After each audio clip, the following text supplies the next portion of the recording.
안녕하십니까. YTN 시청자를 위한 옴부즈맨 프로그램 시청자의 눈입니다.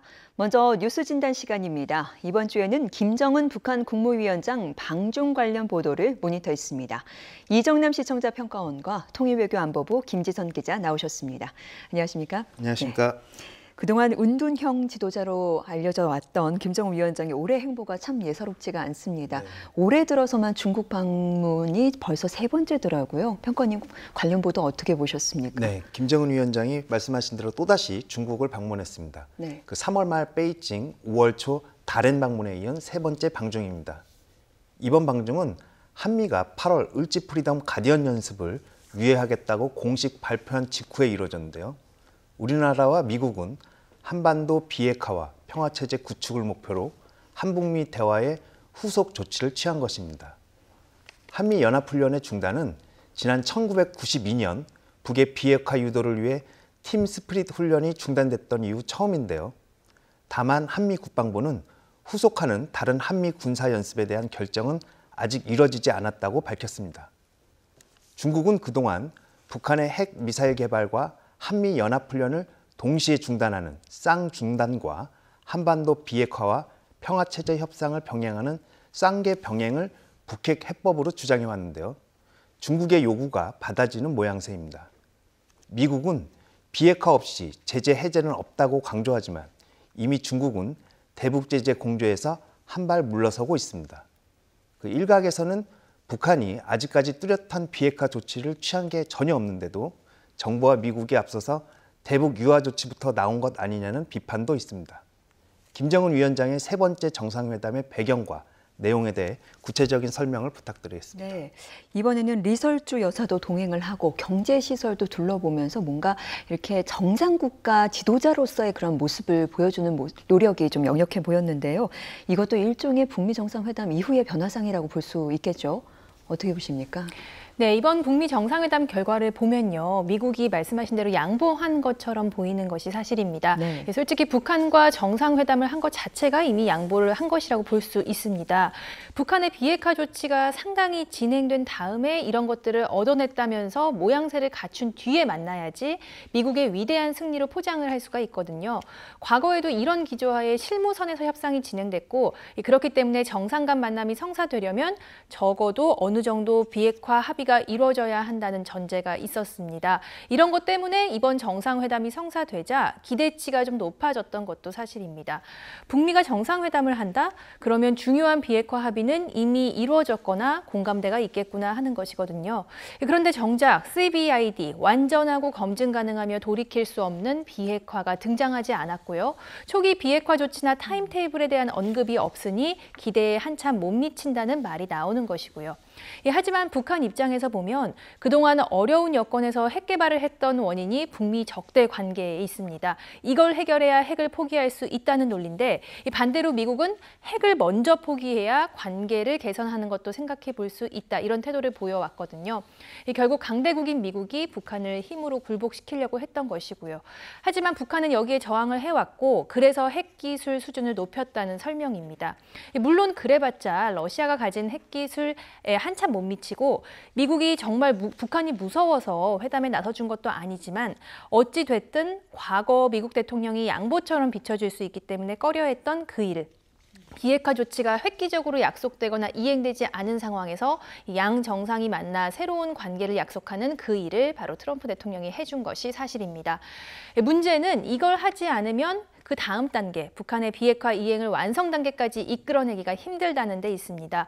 북한은 미국과의 관계 개선을 원하기 때문에 먼저 신뢰를 보여주길 바라는 것이고 이번에 트럼프 대통령이 보여준 건 이른바 미국판 햇볕 정책이라고 할 수 있는 거죠.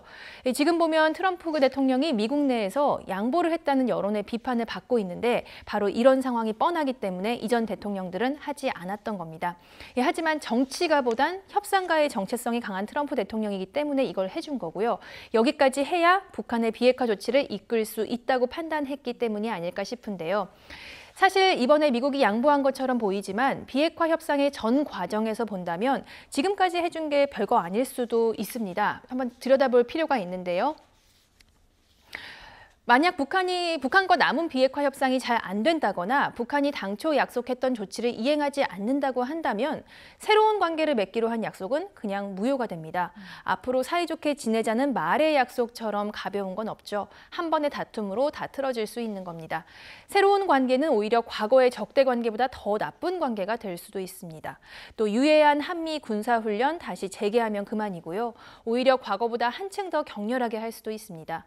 북한이 만약에 이번에도 다시 핵 개발을 하면 어떨까요? 미국 내 여론은 완전히 돌아설 것이고 물론 우리 역시 마찬가지일 겁니다. 우리 정부가 아무리 남북관계 개선에 진정성이 있다 해도 과거보다 혹독한 제재와 철저한 고립이 예상됩니다. 북한으로서도 여기까지 온 이상 돌아갈 길이 없는 것인데 반면 미국은 잃을 게 별로 없습니다. 냉전의 마지막 잔재인 북미 관계를 개선하고 비핵화 협상을 잘 해보려 노력했지만 북한이 CBID를 끝내 거부했다며 모든 걸 원점으로 되돌린다고 하면 그만입니다. 이 메커니즘을 이해하면 미국이 정말 양보한 게 아닐 수도 있다는 겁니다. 그런데 여기서 변수가 바로 중국입니다. 그동안 북한의 핵 개발에 반대해온 중국은 김정은 집권 이후 북한과 줄곧 안 좋은 관계를 유지해왔습니다. 중국은 지금 북한이 비핵화 궤도로 돌아왔기 때문에 정상국가 관계 발전을 하겠다 이렇게 얘기를 하고 있는데 사실 속내를 들여다보면 미국을 견제하려는 심리가 담겨 있거든요. 북한이 미국과 관계를 획기적으로 발전시킬 경우 동북아에서 중국의 영향력이 축소되고 패권이 위협받는 상황에 놓일 수 있기 때문에 최근 한반도 정세 변화 속에서 갑자기 북한과 전략적 협력을 강화하겠다고 나선 측면이 있습니다. 북한의 입장에선 미국과의 관계 변화를 이용해서 그동안 등을 돌렸던 중국을 다시 돌려 앉힌 셈인데 이것만으로도 큰 수확입니다. 북한은 중국과 손만 잡아도 큰 무리 없이 살아갈 수 있다고 합니다. 그래서 미국과 회담이 잘 안 될 경우에 대비한 일종의 보험이라는 얘기도 나옵니다. 물론 전략적 이용 가치가 없어진 북한을 중국이 계속 잘 돌봐줄 수는 없겠지만 이번에 북한이 미국과 회담하고 급 진전하는 것을 보고 누구보다 놀란 것이 바로 중국일 겁니다. 문제는 북한이 다른 살 길이 없다면 비핵화 협상에 올인하면서 어떻게든 되게 하려 할 것이지만 중국이 뒤에 버티고 있다면 좀 더 목소리를 내면서 요구사항을 관철시키려 할 수 있다는 건데요. 협상에 나서는 북한 입장에선 당연한 거죠. 그동안 북핵 협상에서 더 아쉬운 쪽은 북한이었습니다. 그래서 미국은 북한의 요구를 거부하면서 아니면 말고 할 수 있었던 건데 트럼프 대통령은 또 군사 문제 같은 것에서 과거 행정부와 다른 입장이지 않습니까? 네. 철저히 실용주의자고요. 한미동맹도 비용 문제로 해석하는 사업가 기질이 있는 사람입니다. 여기에 미국과 무역 갈등을 빚고 있는 중국의 개입은 이런 갖가지 변수와 함께 더해져서 앞으로 비핵화 협상을 예측하기 어렵게 만드는 건 분명해 보입니다. 네, 그래서 이제 이번에 방중 모습을 보니까 북한과 중국이 뭔가 끈끈한 그런 우애를 과시하려는 듯한 모습을 보이곤 했었는데요. 평가원님은 관련 보도 보면서 또 어떤 생각하셨습니까? 네, 현재 진행 중인 한반도 비핵화와 평화 프로세스에서 중국의 협조가 필수적입니다. 하지만 북중 관계 회복이 국제사회의 대북 제재 이완으로 이어질 가능성은 경계해야 하는데요. 특히 미중 관계가 무역 전쟁이라고 할 만큼 악화되는 가운데 중국이 북핵 문제를 대미 압박의 수단으로 활용할 가능성도 있을 수 있습니다. 김 위원장은 시 주석과의 회담에서 북미 정상회담에서 합의한 사항을 하나하나 실현해 나간다면 비핵화의 새로운 국면을 맞을 것이라고 말했습니다. 북한이 주장하는 단계적이고 동시적인 비핵화 방안을 다시 밝힐 것인데요. 시 주석은 일관된 한반도의 비핵화 지지가 중국의 입장이라며 건선적인 역할을 하겠다고 밝혔습니다. 이처럼 중국이 북한의 대외 정책을 지지하며 긴밀한 관계를 과시하는 것이 남북 관계에 어떤 영향을 줄지가 궁금합니다. 네, 중국이 뭔가 건설적인 역할을 하겠다라고는 얘기는 했는데 그래도 뭔가 나름의 셈법이 있을 것 같습니다. 김지성 기자, 현재까지 보이는 중국의 어떤 입장과 모습을 봤을 때 앞으로 한반도 정세에 어떤 영향을 끼칠 것으로 우리가 좀 예상을 해볼 수 있을까요? 네, 일단 원칙적으로요. 중국 외교부는 안보리 제재 이행에 대해서 아주 원칙적인 입장을 밝혔습니다. 일단 북미 정상회담이 끝나고 태도는 약간 누그러졌지만 이미 결의된 안보리 제재는 북한은 반드시 이행을 하겠다는 건데요. 하지만 앞으로는 지금까지와 다른 태도를 보이겠다는 것은 분명해 보입니다. 문제는 북중 간 국경을 맞대고 있어 이런 태도 변화가 비공식적인 교역에 미칠 영향이 적지 않다는 겁니다. 당장 단둥에서는 검색 경계를 한층 약화했다는 소식이 들리고 있습니다. 물론 중국 정부는 부정하겠지만 이미 유화적 태도를 보인 이상 실제로 민간에서 체감하는 제재나 검문 검색은 크게 약화될 겁니다. 하지만 남북 경협은 다릅니다. 한미동맹의 틀 속에서 움직이는 우리는 북한과 비공식적인 교역을 하기가 어렵죠. 오이사 조치로 모든 교역이 끊어진 상태여서 더욱 그렇습니다.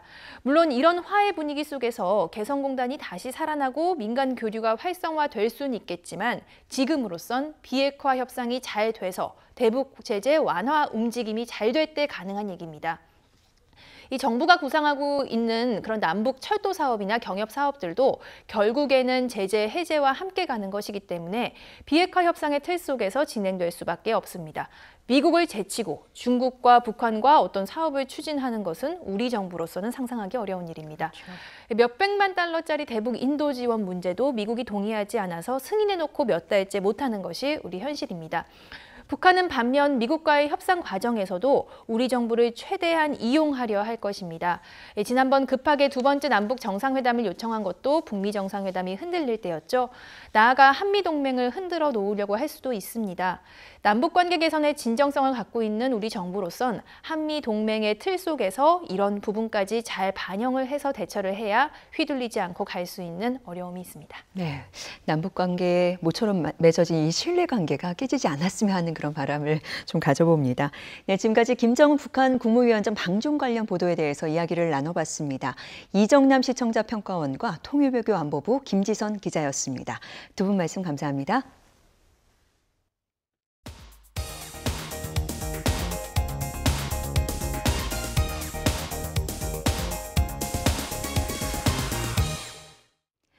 지상파 DMB 채널인 YTN DMB 프로그램을 평가하는 내가 본 YTN 순서입니다. 이번 주에는 구석구석 코리아와 뉴스앤 이슈에 대한 정은정 평가원의 의견을 들어보겠습니다.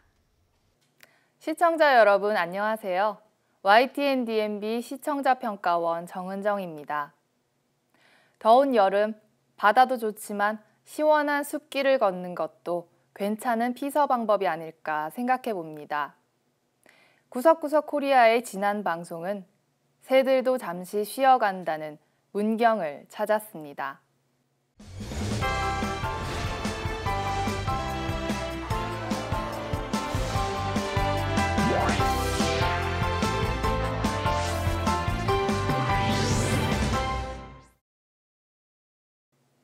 YTN DMB의 구석구석 코리아는 우리나라의 매력적인 곳들을 찾아 시청자들에게 색다른 재미를 선사하고 있습니다.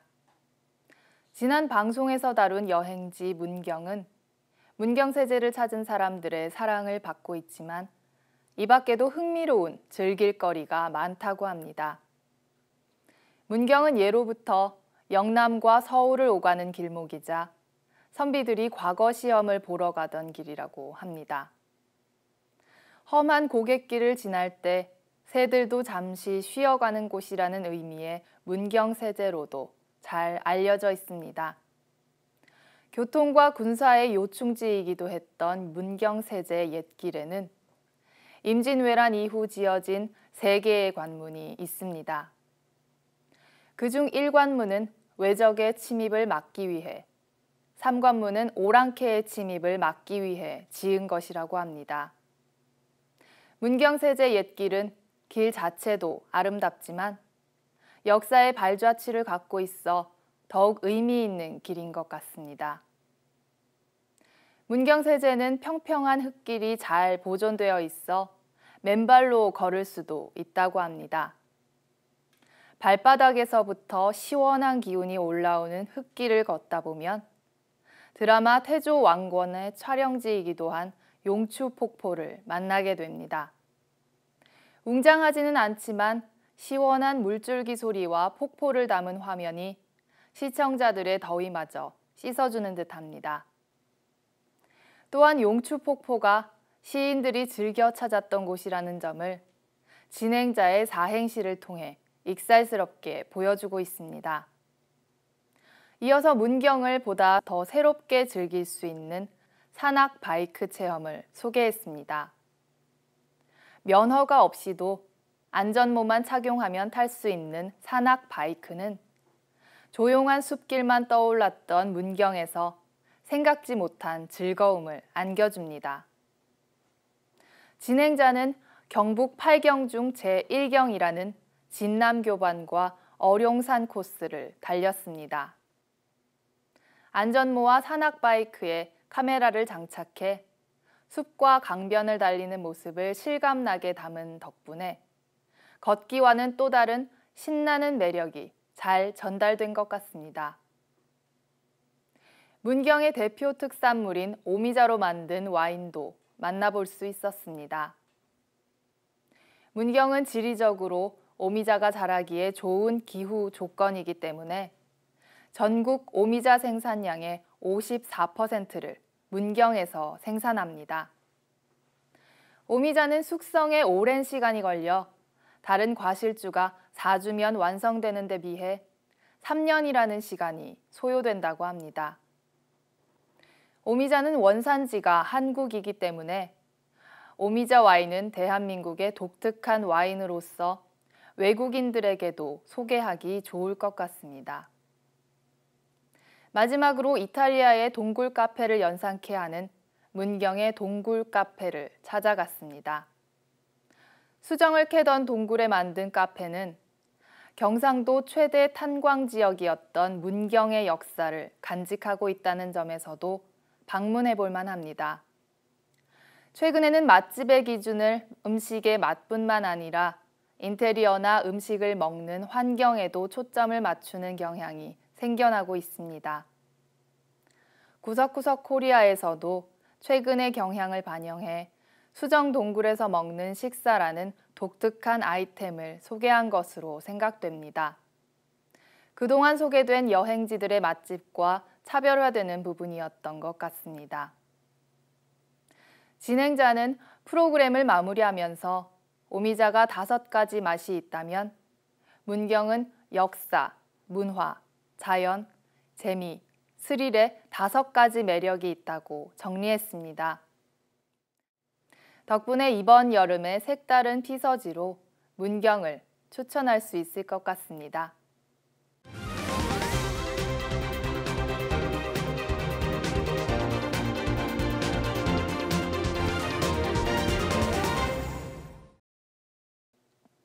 얼마 전 대진 침대의 음이온 매트리스가 폐암 유발 물질인 라돈을 기준치 이상 내뿜는다는 것이 확인되면서 매트리스 수거 작업이 대거 이루어지고 있습니다. 이 과정에서 충남 당진항에 야적될 예정이었던 수거 매트리스가 주민들의 반발로 천안으로 분산되었다고 하는데 이 소식을 전한 YTN의 보도를 살펴봤습니다. 그동안 대진 침대의 수거는 물론 밀봉 비닐 제공도 늦어지고 있어 대진 침대를 이용한 소비자들의 불편이 상당했습니다. 이에 정부에서는 우체국을 통해 주말을 이용한 집중 수거 방침을 발표한 바 있습니다. 하지만 충남 당진항에 하역하기로 했던 계획에 차질이 생겼습니다. 당진항 주변 주민들이 방사능 매트리스의 유해성에 불안을 표시한 것입니다. 뉴스는 당진 지역 주민의 인터뷰를 통해 주민들이 생각하는 불안감과 불만을 전달했습니다. 가습기 살균제 사건 이후 많은 국민들이 생활용품의 위해성에 관심이 높습니다. 지역민들의 입장에서는 수거한 수많은 매트리스가 가까이 있다는 것만으로도 불안하다는 것입니다. 뉴스는 이러한 불안감을 해소할 수 있는 정보를 적절히 제시해주고 있습니다. 우체국에서 수거한 매트리스가 두꺼운 비닐로 밀봉되어 방사능 수치가 낮아짐은 물론 분진이 날리는 것도 방지할 수 있다는 것입니다. 또한 실제 매트리스 하역 노동자들의 방사능 수치 검사 화면을 제시하면서 기준치 이하이거나 아무런 변화가 없는 것으로 나타났다고 전했습니다. 물론 생활용품 속의 방사능 물질이 인체에 미치는 영향에 대해 지금 제공할 수 있는 정보가 완전한 것이라고 하기는 어렵지만 불필요한 혼란을 막기 위한 정보를 적절한 시기에 제공하는 것이 언론의 역할이라고 할 수 있겠습니다. 장마가 시작되고 폭우가 쏟아지면 모나자이트 가루가 씻겨 나가거나 매트리스가 유실될 가능성이 있다는 것입니다. 이를 막기 위해 모나자이트가 함유된 속 커버와 스펀지를 따로 분리해 보관하는 해체 작업이 이루어질 예정이라고 합니다. 라돈이라는 물질도 생활용품 속 방사능 물질이 인체에 미치는 영향도 일반 시민들은 정보를 많이 갖고 있지 않습니다. 그렇기 때문에 뉴스에서 더욱 적극적으로 정보를 제공하고 시민들의 답답한 부분을 풀어주도록 하는 것이 지금으로서는 최선의 방법이라고 생각됩니다. 그런 점에서 이번 뉴스는 생활위해품에 대한 사람들의 막연한 불안감을 해소할 수 있는 근거를 제시해 주었고 앞으로의 위험 가능성에 대한 진단과 현재의 진행 상황 또한 잘 전달해 주었다고 생각합니다.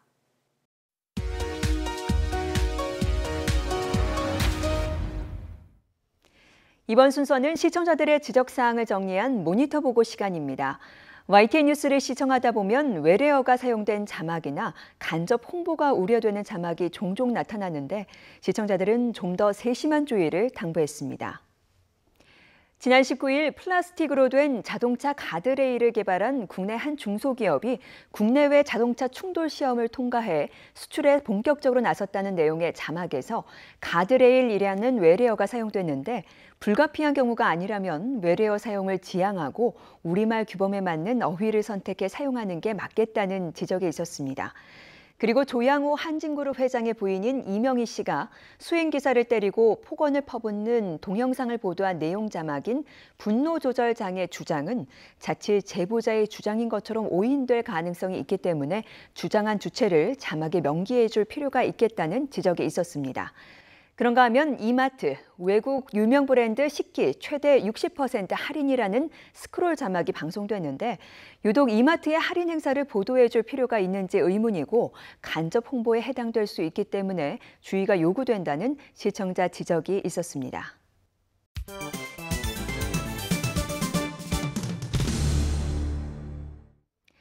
언론 전문가로부터 우리 언론의 문제점과 발전 방향 등을 들어보는 매체 비평 시간입니다.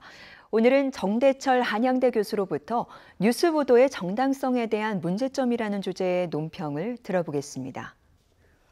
요즘 뉴스 보도에서 전달하는 내용은 새롭고 또 충격적이라는 반응과 알맹이보다는 포장만 요란했다는 엇갈린 반응으로 볼 수 있습니다. 전환기나 과도기적인 현상에서 볼 수 있는 뉴스 이벤트로 비춰지기도 합니다. 한반도 평화라는 커다란 명제가 진행되면서 그와 관련한 많은 뉴스들이 전달되었습니다. 국가 간 정상회담이나 분야별 고위층 회담이 많아졌습니다. 준비 과정이나 회담 장소에 대한 상세한 보도에 비하면 회담 내용에 대한 보도는 절제된 보도가 되었습니다. 남북 관계도 정권에 따라 달라지고 바뀌어 왔다는 점에서 착잡하고 혼란스럽다는 의견도 있습니다. 미디어를 통해서 전달되는 호칭이나 명칭이 각기 다르게 표현되는 것에 대해서도 의아하다는 반응입니다. 뉴스에서 용어 선택이나 동원되는 단어는 공식적이거나 전문 용어를 인식하기 때문에 혼란과 오해는 최소화시켜야 하는데 그렇지 못했습니다. 지난 4월에 통일부 장관이 북한 문서를 그대로 발표했다가 소동이 일어난 적이 있었습니다. 북한에서 사용하는 용어를 수정하거나 우리 관용에 맞추지 못했기 때문에 빚어진 문제였습니다. 최근에도 북미, 미북이라는 용어가 채널에 따라 다르게 사용되고 있어서 혼란스럽고 낯설다는 경우도 있습니다. 예를 들자면 방송 출연자들도 제목은 북미라 해놓고 이야기할 때는 미북으로 혼용하는 경우도 있습니다. 중요한 문제일수록 정확한 용어와 의미 그리고 타당성을 밝히는 것이 바로 뉴스의 힘입니다. 고위층에서 사용하는 용어라 하더라도 뉴스 보도에서는 짚어주어야 합니다. 한때 지하철 전단지에 실렸던 광고 카피에서 대세는 따르되 무조건 따르지 말라는 내용이었던 것으로 기억이 됩니다. 우리 사회의 한 현상을 잘 설명한 카피였다고 봅니다. 또 하나는 국내 사건도 뉴스에서 다뤄진 보도와 사법부의 판단이 엇갈리는 결과로 종종 나타났던 일들입니다. 이른바 언론 재판 또는 마녀 사냥이라는 목적은 이루었을지 모르지만 뉴스 보도의 위상이나 가치를 상실한 것으로 기록되고 있습니다. 간결한 조각으로 유형화된 뉴스 보도는 맥락의 부재나 관계의 부재 속에서 시청자가 생각할 수 있는 시간을 통제하는 속성을 가진다고 합니다. 이러한 시청자에게 전달하는 뉴스는 태블로이드 TV가 될 수밖에 없습니다. 미첼 스티븐스는 매체의 종류와 관계없이 저널리스트들은 수면 가까이에서 수영하는 경향이 있습니다. 내면의 흐름보다는 수면 위에 튀는 물장구와 물결에 더 많은 관심을 가져왔습니다. 아쉽게도 저널리스트들은 깊이 생각할 시간적 여유가 없었고 인내력도 갖지 못했습니다라는 평가를 하고 있습니다. 이러한 평가가 바뀌었는지 아직도 의문입니다.